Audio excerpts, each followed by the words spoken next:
My parents evicted me over a college major fight, saying, "You're on your own now." Years later, I secretly bought their house and tripled the rent. Smiling, I said, "Pay up or move out." The shock on their faces was unforgettable. Parents evicted me, so I secretly bought their house and tripled the rent. All right, so here's how things started going downhill, or maybe uphill, depending on how you look at it.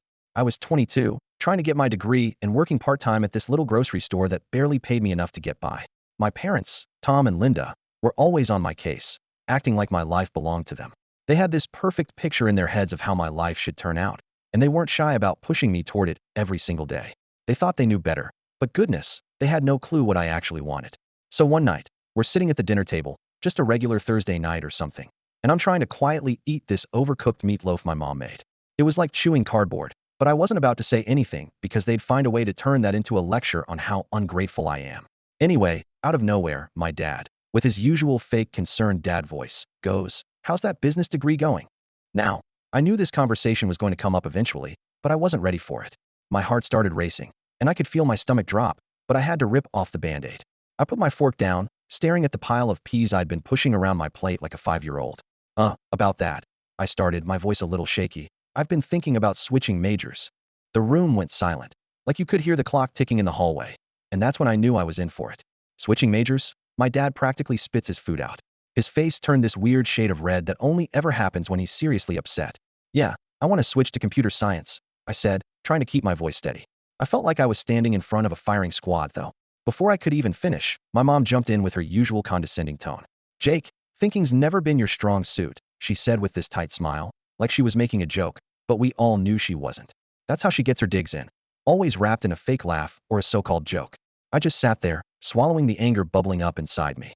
I wanted to yell at them, tell them they were wrong, but I knew better. That'd just lead to more yelling, and I wasn't in the mood for a full-blown argument. But my dad wasn't done yet. He slammed his fork down on the table so hard it made the plates rattle.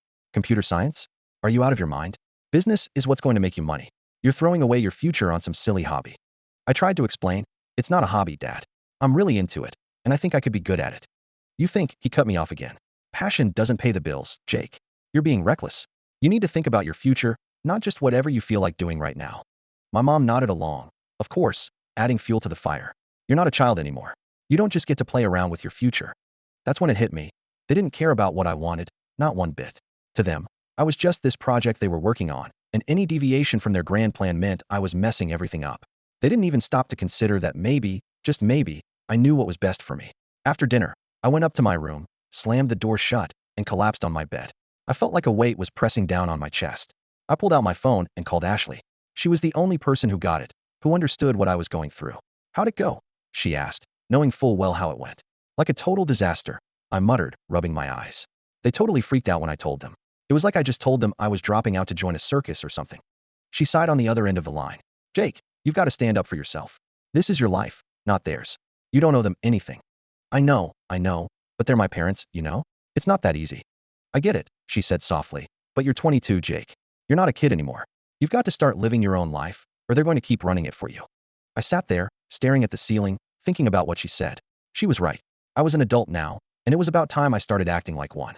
The next day, I woke up feeling a mix of dread and determination. I had to tell them for real this time. I couldn't just keep letting them decide my life for me. So I walked downstairs, my heart pounding in my chest, and found them sitting in the living room watching TV. "Mom, Dad, we need to talk," I said, my voice shaky but firm enough. My dad muted the TV, and they both looked at me like they were expecting some big announcement. And in a way, I guess it was. "I've made my decision. I'm switching to computer science." My dad's eyes narrowed. "No, you're not." I stood my ground this time. "Yes, I am. I'm an adult, and this is my choice." For a second, I thought maybe, just maybe, they'd back off and let me have this one. But then Mom stood up, crossing her arms over her chest. "If you're such an adult, then you can support yourself," she said, her voice cold. "You've got 24 hours to pack your things and get out." I just stood there, frozen, like my brain couldn't quite process what she was saying. "What?" I finally managed to say. "You can't be serious." "Oh, we're serious," my dad growled. "You want to make your own decisions? Fine, but you're doing it on your own." I don't even remember walking back to my room. I just remember the overwhelming feeling of betrayal, like they'd been waiting for an excuse to kick me out all along. I was their kid, their son, and they were just tossing me out like I meant nothing. I called Mike, my best friend, the second I got back to my room. I didn't even bother to keep my voice steady anymore. "Dude, they kicked me out," I said, my hands shaking. "I don't know what to do." Without missing a beat, Mike replied, "Pack your stuff, man. You're staying with me." As I threw my clothes into a duffel bag, it finally hit me. I was homeless. My own parents had thrown me out like I was trash. But at the same time, as strange as it sounds, a part of me felt relieved. For the first time in my life, I wasn't going to be under their control anymore. I was free, but I had no idea what that really meant yet. The next few days after getting kicked out were a complete blur. I was crashing at Mike's apartment, trying to get my head straight, but it felt like everything in my life had just been flipped upside down. I mean, one minute I'm arguing with my parents over my major, and the next, I'm homeless. It didn't even feel real, like it was happening to someone else, not me. Mike's place was fine. He lived in this tiny one-bedroom apartment that smelled like old pizza and gym socks, but I couldn't really complain. I had a roof over my head and a friend who wasn't about to ask me to leave. But goodness, it was cramped. I was sleeping on his ratty old couch that squeaked every time I moved. I didn't have a choice, though. I wasn't about to go crawling back to my parents and beg them to take me in. That wasn't happening. I tried to focus on my classes, but it was almost impossible. Every time I sat down to do my assignments, my brain would just drift off, thinking about what happened. It was like my mind wouldn't let me forget for even a second that I didn't have a real home anymore. And then, of course, there was the money problem. My savings were already draining fast, and I didn't have enough to make it long if I wasn't working more hours. But with classes and trying to figure out where my life was going, it wasn't like I could just pick up a second job. Ashley kept trying to be supportive, but even she couldn't fix the mess I was in. I remember one day she called me up, telling me we should go get lunch, trying to take my mind off things for a bit. We ended up at this cheap sandwich shop down the street from Mike's place. I hadn't been eating much since I left home, so I figured it might help to get out for a bit. "So, how are you holding up?" she asked, biting into her sandwich. I shrugged. "Honestly, not great. I can't focus on school, and my money's running out fast. I don't know how long I can keep this up." She gave me that sympathetic look, the one I'd been getting from pretty much everyone since I told them what happened. "You're doing the best you can, Jake. This isn't the end of the world, okay? It's just a bump in the road." I laughed, but it wasn't a happy laugh. "Yeah, a bump the size of a mountain." She reached across the table and grabbed my hand. "You'll figure this out. I know you will. You've always been smart, even if your parents don't see it." Her words were nice, but they didn't change the fact that I was stuck in a situation I didn't know how to get out of. It felt like no matter what I did, I was just treading water, trying not to drown. After lunch, I headed back to Mike's and tried to focus on my assignments. But the more I stared at the computer screen, the more I realized I was falling behind. My grades were slipping, and the thought of dropping out was creeping into my mind more and more. I didn't want to do it, but it felt like I was running out of options. I couldn't juggle everything. I was barely keeping my head above water as it was. A few weeks passed, and things didn't get any better. My savings hit rock bottom, and I knew it was only a matter of time before I had to make a decision. Mike could only cover for me so much, and I wasn't going to keep freeloading off him forever. The day I dropped out of college was one of the worst days of my life. It felt like I was admitting defeat, like I was giving up on everything I'd worked for. I remember sitting in the dean's office, signing the paperwork, and feeling like a complete failure. I'd always thought I'd be the first person in my family to finish college, but now that dream was slipping away, just like everything else. As soon as I walked out of that office, it hit me hard. I was on my own with no degree, no solid plan, and barely any money. That night, I sat on Mike's couch, staring at my phone, wondering what I was going to do. Ashley called, as she always did, checking in on me. "So what's the plan now?" she asked softly. "I don't know," I admitted. "I'm looking for more work, but nothing's coming through. It's like every door is closing in my face." There was a pause on the other end, and I could tell she was trying to come up with something to say, something that would make me feel better. "You're not giving up, right?" "I don't have a choice," I said, trying to keep my voice steady. "I dropped out today." "Oh, Jake," she whispered. "I'm sorry, but this isn't the end. You'll find something. I know you will." I wanted to believe her, but it was getting harder to stay hopeful. I spent the next few days pounding the pavement, applying to every job I could find, but nothing stuck. The only place that offered me anything was Sunnyside Diner, a greasy spoon that felt like it hadn't been cleaned since the 80s. It wasn't exactly my dream job, but it was better than nothing. They needed someone to flip burgers and mop floors, and I needed money, so I took it. The hours were torture, and the pay was terrible, but at least I had something. I spent my days covered in grease, slapping burgers onto the grill while my manager, Earl, barked orders at me like I was in boot camp. He was a gruff, no-nonsense guy who didn't seem to care about anything but the bottom line, but at least he noticed when I worked hard. After about a month at the diner, Earl pulled me aside during a slow shift. "Kid, you've got a decent work ethic. You interested in picking up some extra hours?" I wiped the sweat off my forehead, trying to look interested. "Yeah, sure. What's up?" "I got a buddy who needs a night guard at this office building downtown. Pays better than here. You in?" I didn't even have to think about it. "Yeah, I'm in." Just like that, I was working 2 jobs, flipping burgers by day and guarding an empty building by night. It wasn't glamorous, but at least it was something. Sleep became a luxury I couldn't afford, and most nights, I was running on fumes, barely able to keep my eyes open. But I had no other choice. I had to survive. Ashley kept sending me links to tech internships, trying to help me get back on track, but I just didn't have the time or energy to apply. My life was all about survival now. It wasn't about chasing dreams or passions anymore. It was about keeping my head above water day by day. Every night, as I sat in that dark, empty office building, staring at the flickering lights of the city outside, I couldn't help but wonder how my life had turned out like this. Just a few months ago, I had plans, dreams, and a future. Now, I was just trying to get by, one shift at a time. And the worst part was, I didn't see a way out. Working 2 jobs was exhausting. No other way to describe it. The diner was greasy and chaotic, and the night shifts at that empty office building were mind-numbing. I was running on about 4 hours of sleep, drinking energy drinks like they were water, and basically living out of a beat-up backpack that I took everywhere. But at least I had some money coming in. It wasn't much, but it was enough to keep me going. Mike didn't say it, but I think he was relieved that I could start pitching in for rent. I didn't want to be that guy freeloading off my best friend while my life fell apart, so I made sure to hand him whatever I could. I was still crashing on his couch, but at least now I wasn't a total burden. Then, out of nowhere, things started to shift. I don't know if it was dumb luck or the universe finally giving me a break, but one day, while I was flipping burgers at the diner, this guy came in for lunch. I didn't think anything of it at first, just another random customer. He looked kind of tired, like the rest of us who worked too many hours for not enough pay. After his meal, he came up to the counter to pay, and as I handed him his change, he glanced at the computer screen I had opened behind the register. I'd been working on some coding exercises during my break, just trying to stay sharp, you know. The guy raised an eyebrow. "You into coding?" he asked, his voice kind of casual but curious. I nodded, trying not to seem too eager. "Yeah, I've been teaching myself, hoping to make a career out of it eventually." He chuckled. "Well, I might have something for you. My company's looking for entry-level IT guys. Nothing fancy, but it's a start." I blinked, not really believing what I was hearing. "Wait, seriously?" "Yeah," he shrugged, like it wasn't a big deal. "Send me your resume. I'll put in a word for you." He handed me his business card, and I swear my hands were shaking as I took it. It was like this tiny shred of hope that I hadn't felt in months. That night, I didn't even care how tired I was from the double shifts.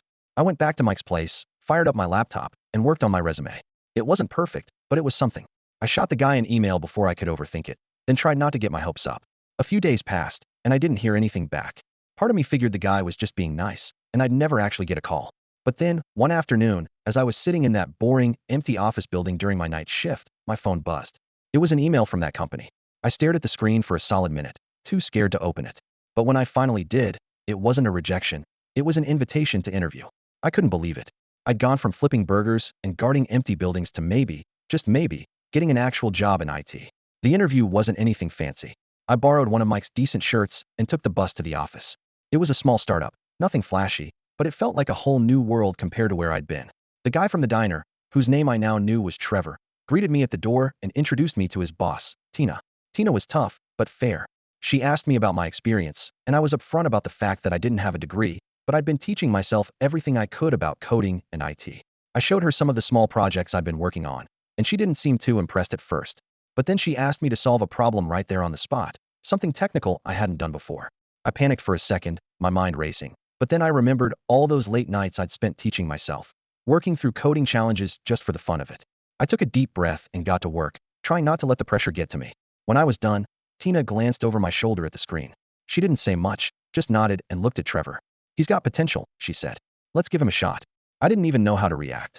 I wanted to jump up and scream, but I just sat there, trying to play it cool, even though I felt like my heart was about to explode out of my chest.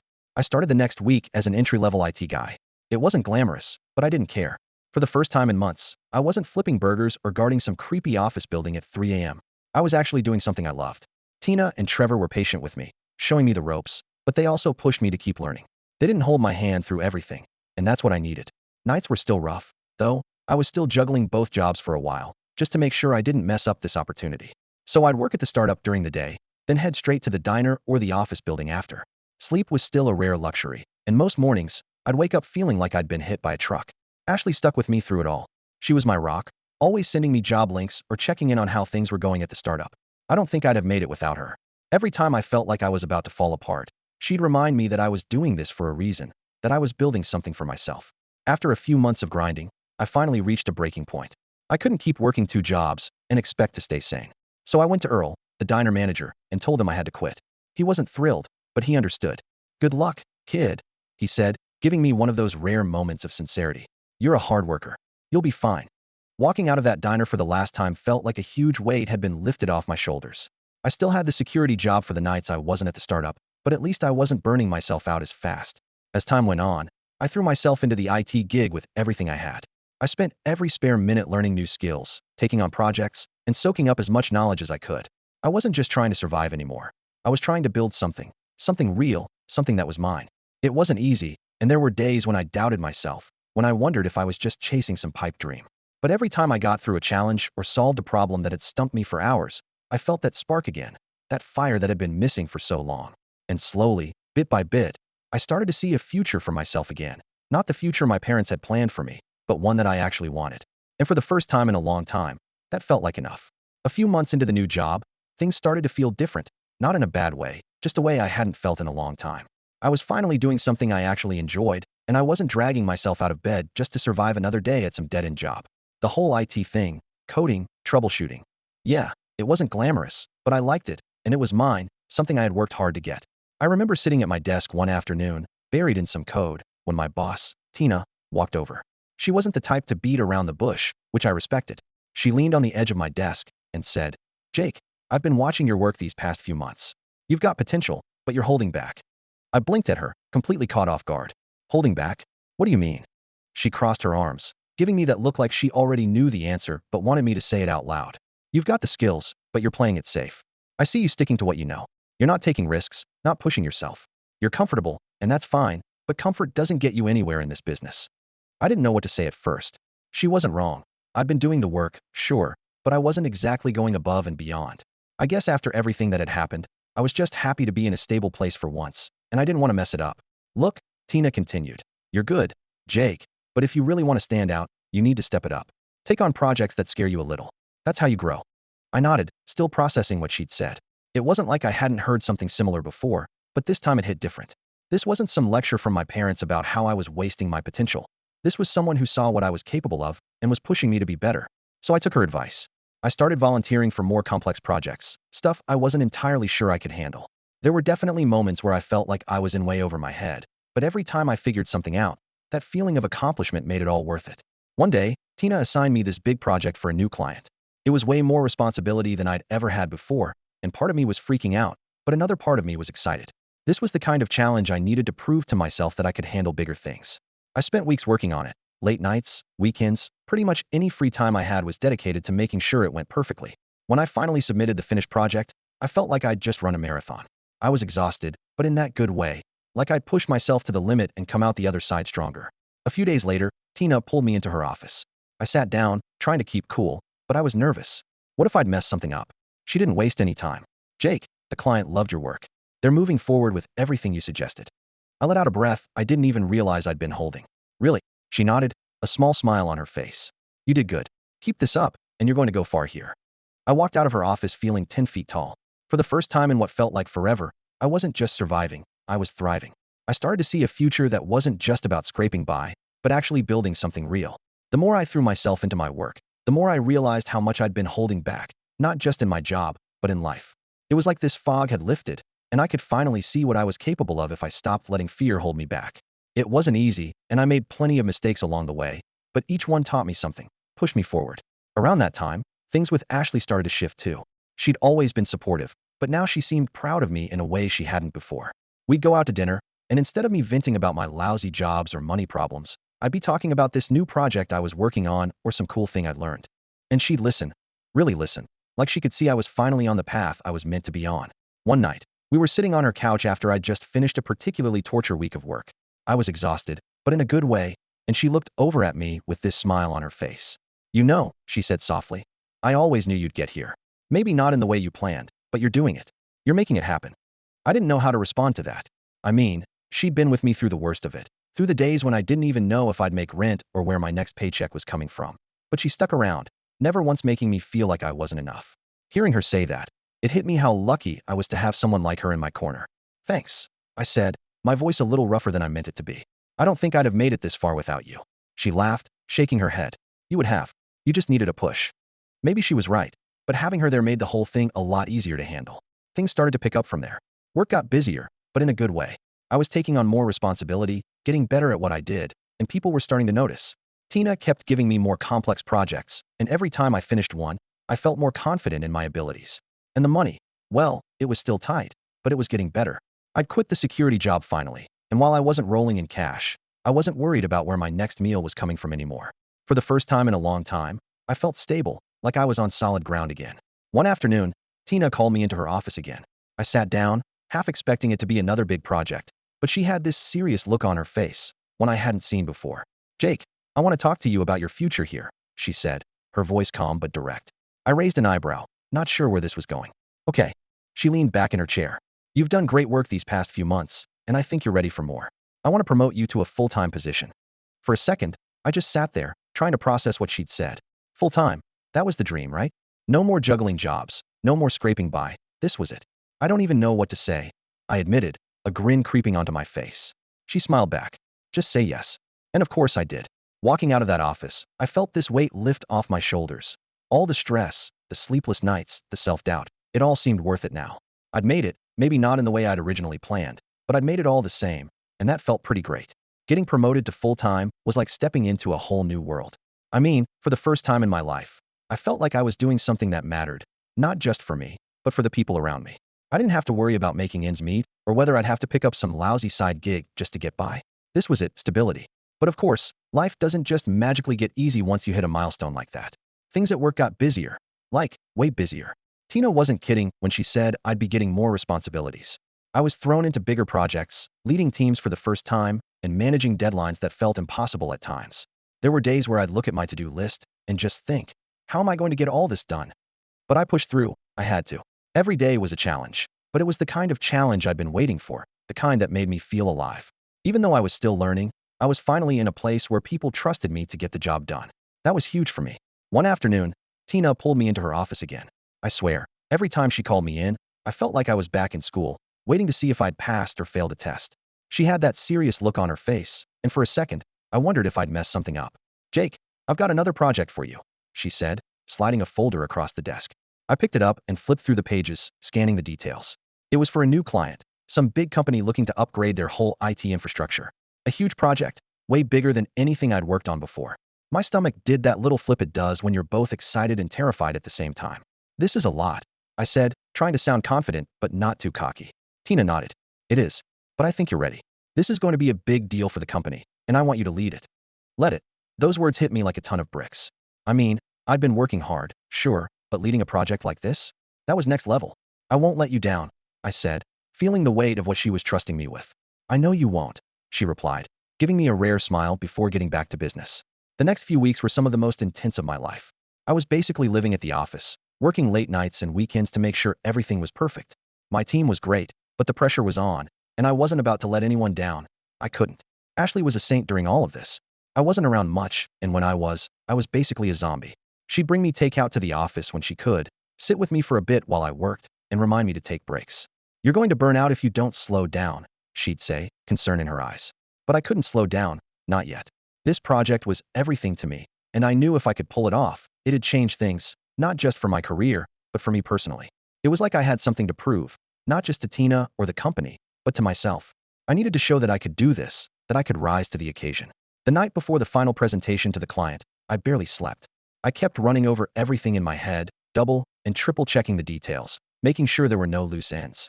It felt like all the stress and anxiety from the past year had built up to this moment, and I was standing at the edge of something huge. The next morning, I walked into the boardroom, my heart pounding in my chest. The clients were all there, suits and ties, serious faces. I set up my presentation, trying to calm my nerves, but it felt like my whole career was riding on this one meeting. Tina was there too, sitting at the head of the table, watching me closely. I took a deep breath, reminded myself that I'd prepared for this, and started the presentation. It wasn't perfect. I fumbled a couple of slides, stumbled over a few words, but I kept going. I answered their questions, explained the plan, and showed them exactly why this upgrade was what they needed. And when it was all over, I stood there, waiting for their reaction, my palms sweating like crazy.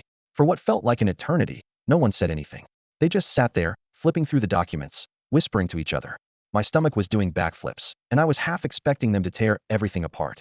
But then the head of their IT department spoke up. "This looks good," he said, nodding. "We'll move forward with the plan." I couldn't believe it. I actually did it. I wanted to jump up and fist pump the air like a complete goof, but I kept it together, nodding professionally like this was just another day at the office. But inside, I was screaming with excitement. After the meeting, Tina pulled me aside. "Great work," she said, that rare smile back on her face. You've earned this. I don't know what hit me harder, her praise or the fact that I'd just pulled off the biggest project of my life. Either way, it felt like I'd crossed some kind of invisible finish line. All the struggles I'd been through, the fights with my parents, getting kicked out, dropping out of college, working 2 jobs just to survive, it all led to this moment. That night, I walked out of the office, the weight of the past few months finally lifting off my shoulders. I didn't even care that I'd probably be back there first thing in the morning, working on the next thing. For the first time in a long time, I felt like I was exactly where I was supposed to be. I called Ashley on my way home, my voice full of excitement. Babe, we did it. They loved the presentation. We're moving forward with everything. She laughed, and I could hear the pride in her voice. I knew you would. I'm so proud of you, Jake. Hearing that made it all feel even more real. It wasn't just about the job anymore. It was about everything I'd fought for, everything I'd sacrificed to get to this point. I wasn't the same guy who'd been kicked out of his parents' house, lost and scared. I was building something for myself on my own terms. The future didn't seem so uncertain anymore. I wasn't just surviving, I was thriving, and that feeling? That was worth everything. A few years after that big project at work, my life had changed in ways I never imagined. I'd gone from barely scraping by to climbing the ladder in the IT world, and eventually, I made a decision that surprised even me. I started my own company. It wasn't an overnight thing, of course. I'd been working for a while, building up a solid reputation, saving up some money, and making connections. Eventually, I felt ready to take the leap. Starting my own business wasn't easy at first. There were sleepless nights, endless paperwork, and the constant fear that everything could fall apart. But I had this feeling, deep down, that this was what I was meant to do. So I stuck with it, grinding day in and day out. Before long, things started to click. I started landing contracts, building a small but solid team, and the company began to take off. After a couple of years, we were pulling in more money than I ever thought possible. I wasn't just making it anymore. I was actually doing really well. I wasn't flipping burgers or guarding empty buildings. I was running my own company and watching it grow bigger every month. It felt surreal at times, like I was living in someone else's life, but it was mine. I'd built this. Around the time my company really started to take off, Ashley and I began talking about buying a house. We'd been renting for years, and it felt like the right time to find something permanent, something we could call our own. We started looking at listings, visiting open houses on weekends, and dreaming about the kind of place we wanted to settle down in.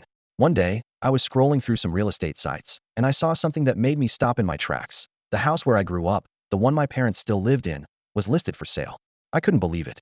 I hadn't spoken to them in years, and honestly, I didn't keep up with what was going on in their lives. But seeing that house for sale, it hit me in a weird way. I clicked on the listing and checked out the details. Apparently, their landlord had decided to sell the property, and it was being listed at a price that was honestly a steal compared to other houses in the area. And then, like a light bulb going off in my head, I had this wild idea. I could buy the house. At first, it felt a little petty. I mean, who does that? Who buys their parents' house after they kick them out? But the more I thought about it, the more it made sense. I was in a position to do it, and they didn't know I had money or that I was even considering buying a house. This could be my chance to take back some control over a situation that, for years, had left me feeling powerless. So I called up my real estate agent and put in an offer. I didn't even hesitate. The price was right, and I had more than enough money to make it happen without breaking a sweat. A few weeks later, the deal closed, and just like that, I was the owner of the house where I spent my childhood. It was mine. Here's where things get interesting. The day after the sale went through, I got a call from the property manager who had been handling the place. The tenants are asking to meet the new owner, he said.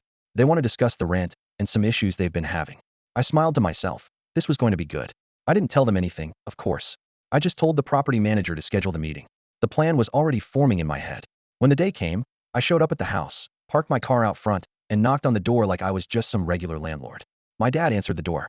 He looked surprised, but I could tell he didn't recognize me right away.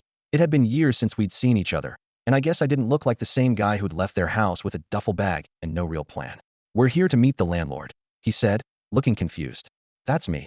I replied, stepping inside like I owned the place, which, of course, I did. He blinked, clearly not expecting this. Wait, what? You're the landlord? Yeah, I said, trying not to laugh. I bought the place. At that moment, my mom walked in from the living room. When she saw me, her eyes went wide. Jake, she gasped. What are you doing here? I just smiled and leaned against the wall. Well, I'm your landlord now. The look on their faces was priceless. They were completely speechless, just standing there in shock.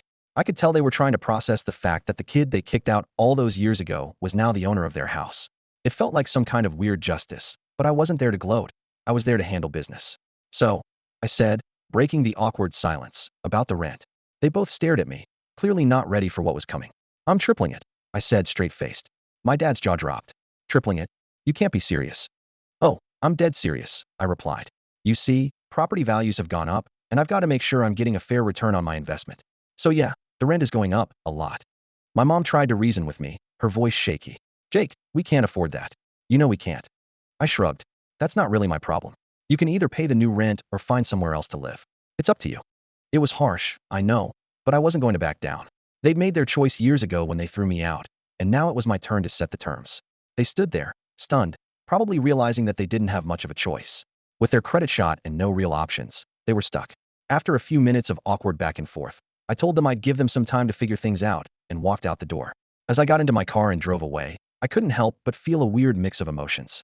Part of me was satisfied, maybe even a little vindicated, but another part of me felt empty. I'd done what I set out to do. I'd proven that I wasn't the failure they thought I'd be, that I'd made something of myself despite everything they'd put me through. But as I drove away from that house, I realized that no amount of rent hikes or property ownership could fix the damage that had been done. This wasn't about revenge anymore. It was about letting go. Still, I wasn't backing down on the rent.